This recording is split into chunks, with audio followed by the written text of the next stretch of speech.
Hello दोस्तों, मैं सुदेश्वर यादव पर्दाफाश में आपका स्वागत करता हूँ। मेरे आज का टॉपिक है लालू जी कहीन। दोस्तों, लालू जी से हमें दो तरह की बात सीखने को मिलती है और जानने को मिलती है। लालू जी एक ऐसा नेता है जो दलितों को, पिछड़ों को, बैकवर्डों को जगाने का पूरा प्रयास किया और जगाया भी। उनसे सीखने को यही चीज़ मिलता है कि लालू जी के पहले जो दलित थे, पिछड़े थे, उनको अधिकार के बारे में ज़रा भी मालूम नहीं था। वो खेतों में काम करने वाले, जंगलों में काम करने वाले थे और वोट भी उनका दूसरा कोई दे के चला जाता था। उनको पता भी नहीं चलता कि हमारा अधिकार क्या है। उनको ये भी पता नहीं चलता था कि हमारा देश का या राज्य का मुख्यमंत्री कौन है, प्रधानमंत्री देश का कौन है, हमें वोट का क्या अधिकार है। मैं अपने आंखों से देखा हूँ कि लोगों को खेतों से, जंगलों से बुला बुला कर ले जाके वोट दिवाते थे। लेकिन लालू जी का जो ग्रुप था, ये 4 नेता 5 नेता जो थे, लालू जी, नीतीश जी, शरद जी, पासवान जी, ये चारों नेताओं ने अपने अपने जातियों को बहुत ही जगाने को काम किया और अपने जातियों में एक क्रांतिकारी बिगुल फूंका इन लोगों ने। और जो खेत में थे, जंगलों में थे, उसको उठा के खड़ा किया, रोड पर लाया और उसको अधिकारों को दिलवाने का प्रयास किया और लोगों को, मतलब एक तरह से सोए हुए थे, उसको जगाया उन लोगों ने। और खासकर इसमें लालू जी का सबसे बड़ा हाथ है। और उसी का परिणाम है कि आज के जो दलित है, पिछड़े है, बैकवर्ड है, मुख्यमंत्री है, राज्यपाल है, राष्ट्रपति है, प्रधानमंत्री बना हुआ है। न पहले लालू जी के पहले कोई दलित और पिछड़ा लोग न प्रधानमंत्री बन सकता था, न मुख्यमंत्री बन सकता था, न राष्ट्रपति बन सकता था। पिछड़ों को, दलितों को, बैकवर्डों को जगाने का प्रयास किया है, आगे लाने का प्रयास, ये लालू जी का बहुत बड़ा हाथ है, बहुत बड़ा योगदान है। लेकिन बाद में चारों नेताओं में भी फूट हो गया। फूट होने का कारण था कि कुर्सी एक थी और 4 का जगह तो वहाँ है नहीं। अगर कोई मुख्यमंत्री बनता है, देख कुर्सी है, और लालू जी तो पीछे रहने को तैयार नहीं थे, इसलिए आपस में फूट हुआ। सब अलग अलग पार्टियाँ बना लिया। लेकिन अपने अपने जातियों को उन लोग जगाने का भरपूर कोशिश किया और हुआ भी। इसलिए लालू जी एक तरह से,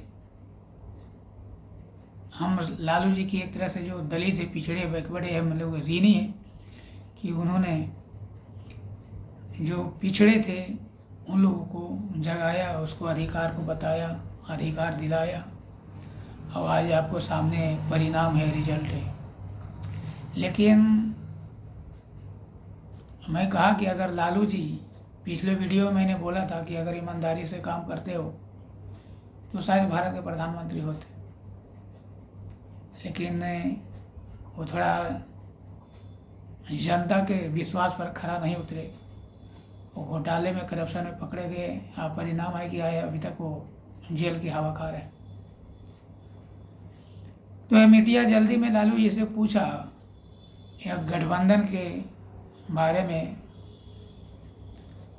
या फिर मोदी जी के बारे में, तो उन्होंने साफ कह दिया कि जो अविवाहित है उसे लोकसभा में नहीं आना चाहिए। अब इसका आप क्या अर्थ लगा सकते हो? एक अर्थ तो ये होता है कि जो अविवाहित है, चाहे मुख्यमंत्री हो या प्रधानमंत्री हो या राष्ट्रपति हो, वो गृहस्थों को, दुख दर्द को नहीं समझता। उनका कहने का मतलब था कि मैं बीमार हूँ, बुजुर्ग हूँ, मुझे मेरा अपनी तकलीफ को समझना चाहिए, लेकिन सरकार नहीं समझ रही है।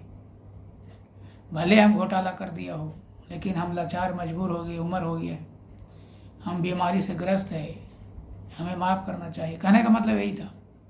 लेकिन जो अविवाहित है वो गृहस्थों को दुख दर्द को नहीं समझता है। अगर हम जेल में हैं तो हमारा बीवी पर बच्चे पर क्या गुजरता होगा, वो बिना बीवी वाले बिना बच्चे वाले नहीं समझते हैं। शायद ये सारा यही होगा उनका।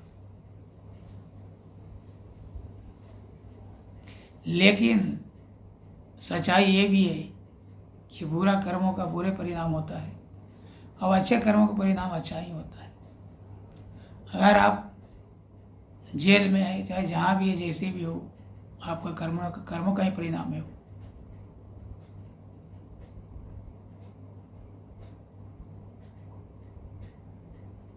और दूसरी बात ये है कि जितने भी बैकवर्ड क्लास के नेता हैं वो सब में लालू जी घोटाला में होते हुए भी बीजेपी सरकार का ज़्यादा विरोध करते हैं। तो कहावत है ना कि आप तालाब में रह करके, समुद्र में रह करके आप मगरमच्छ से बैर नहीं कर सकते, यानी आपको रहना मुश्किल हो जाएगा। सरकारें बीजेपी की है, आप घोटाला में हो, करप्शन में हो, फिर भी उसके खिलाफ आप बोलते हो तो परिणाम तो अच्छा होगा ही नहीं। दूसरी चीज,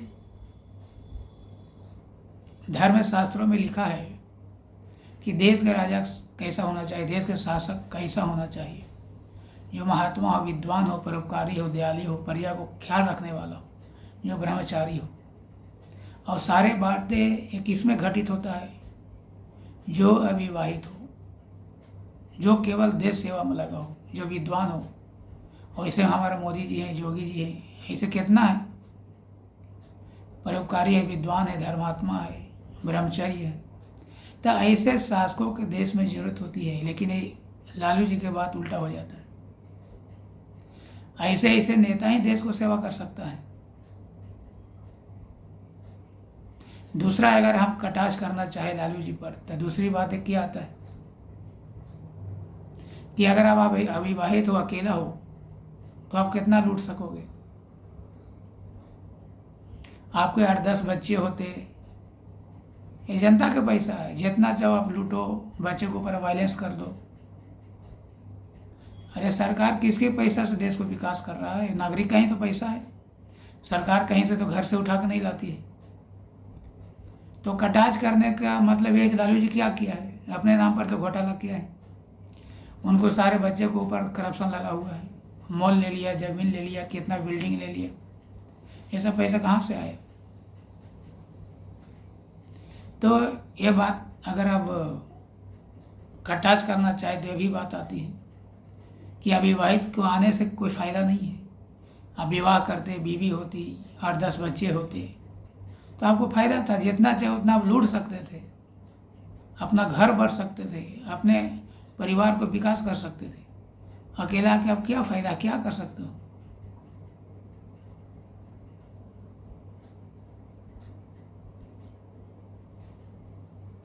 दोस्तों, ये वीडियो बनाने का मकसद मेरा किसी के दिल दुखाना नहीं है, बल्कि हकीकत बताना है। तो लालू जी से हमें दोनों चीज़ सीखने को मिलता है। अच्छाइयाँ भी उनके अंदर है, बुराइयाँ भी। अच्छाइयाँ बता दिया आपको, उनका बुराइयाँ भी बता दिया। और शायद करप्शन की बात है कि लालू जी के ऊपर ही नहीं है। अगर सही से जांच किया जाए तो A to Z जितने भी सांसद है, विधायक है, मंत्री है, सभी करप्शन में लिप्त है। लेकिन जिनको सरकारें होती हैं उसको जांच नहीं होती। कोई भी दूध के धोले नहीं है, सभी करप्शन में ही होते हैं। चाहे किसी को करप्शन कम होता है, किसी को ज़्यादा होता है, कोई पकड़ा जाता है, कोई नहीं पकड़ पाते हैं। समस्या ये है। लेकिन जितने भी सांसद है, विधायक है, वो विदाउट करप्शन वाला नहीं होते हैं। छोटा मोटा करप्शन तो होता ही होता है। लेकिन लालू जी ऊपर डंडा इसलिए चला कि लालू जी ने बीजेपी का, मोदी जी का जोरदार विरोध किया एक करप्शन में होते हुए। इसलिए मैं कहा कि अगर आपको तालाब में रहना है तो मगरमच्छ से दोस्ती करना पड़ेगा।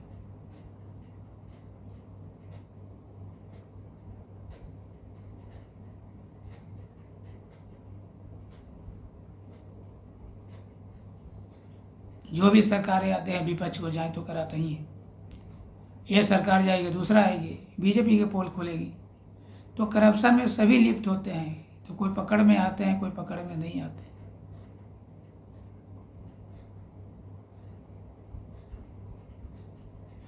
तो मेरा कहने का मतलब यही है कि लालू जी के अंदर अच्छाइयाँ भी है, अच्छाइयाँ थी, अच्छाइयाँ है भी, और बुराइयाँ भी आपको सामने देखने को मिल रहा है। तो लालू जी जो उन्होंने बात कहा था उस पर, उनको बातों को मैंने आपको सामने रखा, उसका सोच का, उसका कटाक्ष भी हमने किया। तो मैं वीडियो को मैं यहीं विराम देता हूँ। आप वीडियो को लाइक करें, सब्सक्राइब करें, बेल आइकन को दबाएं, आने वाले सारे वीडियो मिलता रहे। जय हिंद, जय भारत।